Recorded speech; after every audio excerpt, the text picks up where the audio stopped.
Hi, I'm Matthew Childers, and my this is part one of my process in creating adventures in pulp comics.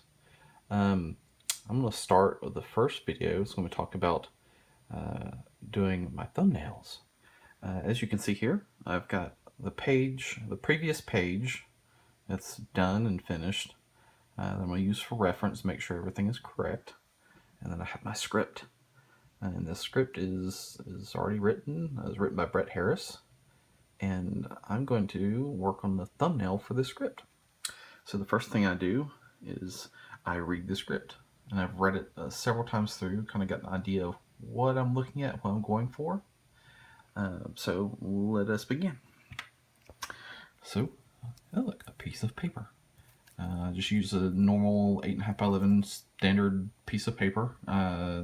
Nothing fancy, technical pen. I'm just going to rough out ideas here. I'm not even going to use straight edges. I'm not going to, use reference or anything. This is just, flat out just throwing ideas down the page. Let's see, the script calls for, I'm going to do this rather small. I don't want to go big. We'll go big later on. And right now I'm just doing this is a page, right? Okay, so the script calls for 2 panels on the top, and then 3 panels underneath. All right, very simple. Now in the script, we have one of the characters is going to be standing over these 3 panels. So I'm just going to kind of quickly scribble in the character here. I'm not even worrying about detail. I want just placement. And in a minute I'm going to throw in some word balloons because I want to know where my word balloons are going to go. So that's that.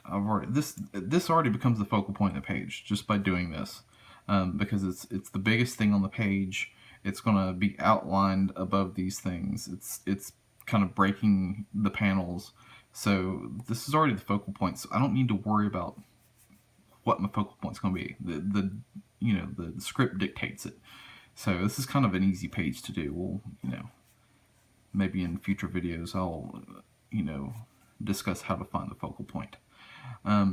So in the script, the first panel in the script, the writer calls for one character to be speaking and another character to speak off panel. I don't agree with this in this script, and I don't normally like to change panels, but in this one, because the other panels don't include both characters together, I want to establish these characters in the same position. So when I read the script, it calls for 3 word balloons, basically. I could cut that up into more, but that's the essential 3 speaking moments. The first one is by a character named Dan, who's our main character, and then off panel, Cassandra, who's his hard to explain without reading the story, and I don't want to ruin it for you, but she's the other character in this particular story. She speaks off panel, and then he speaks again. So, it's a 1, 2, 3.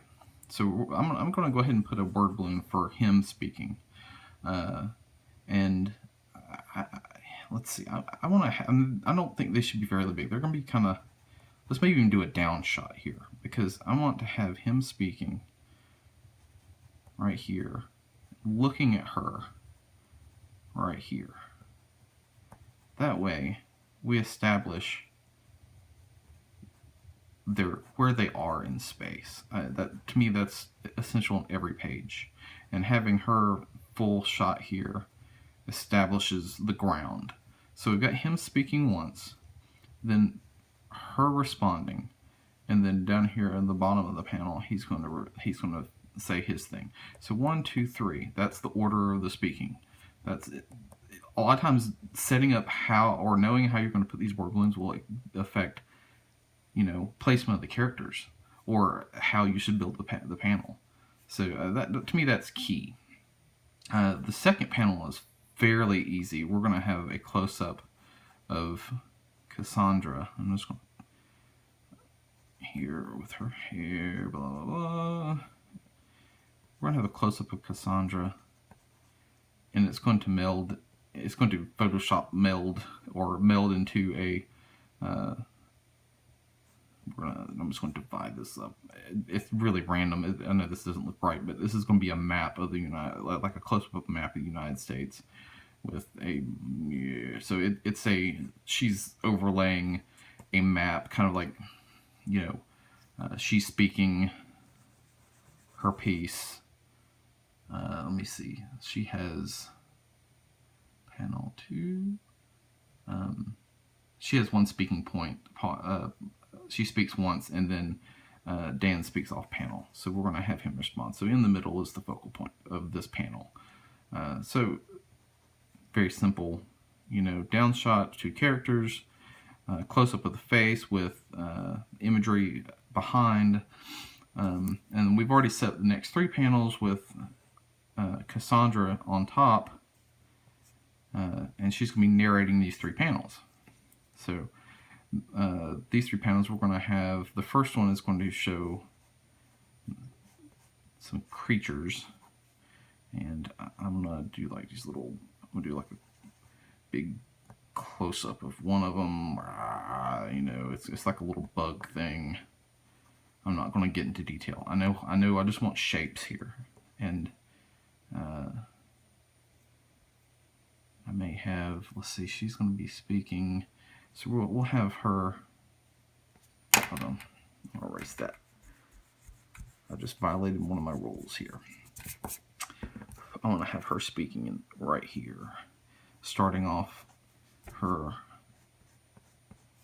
panel. Now that may end up being a circular dialogue, but it almost calls for a narration, even though she's speaking right here.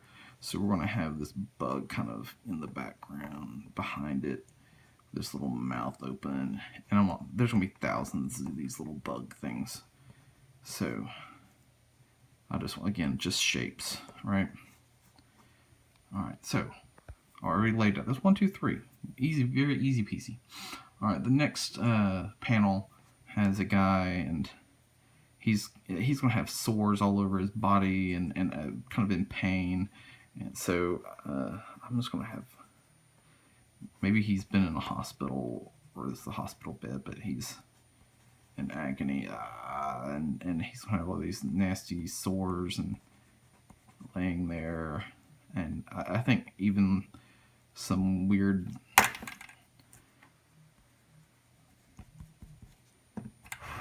here, I'm going to put the word balloons again. I want to have this time the narration on this side, because I want to break it. I want it to kind of move. I don't want it to be static.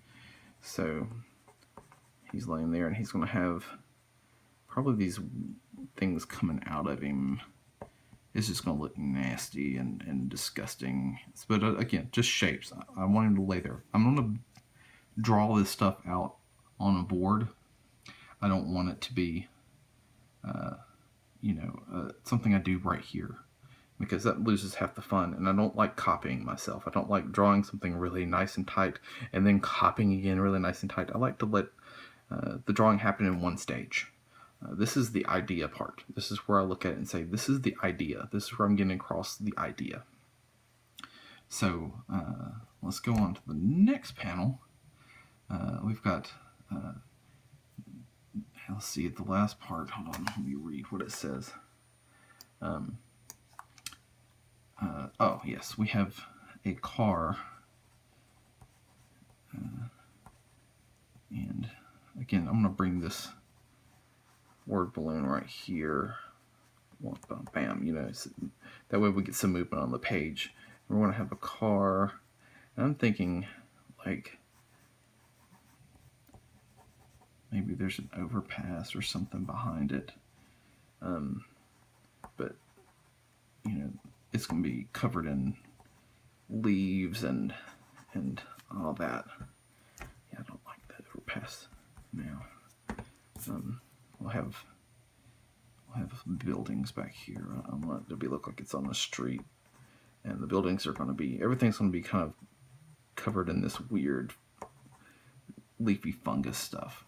But again, here's the whole idea. The idea is to get each word balloon in there so we know how people are going to read this. And knowing where the word balloons are, they help you determine where your characters are going to be. That way you don't have word balloons crossing over people. And you get, it really kind of even helps when you're designing the page later on, and I'll do that in step 2. I'll show you what I mean. But just getting this on paper, I don't like doing multiple thumbnails. If I felt like a panel wasn't working, I'd do another thumbnail, or I may just, like, for instance, I may say, I don't like the way this panel is working. I may just draw it over here and have her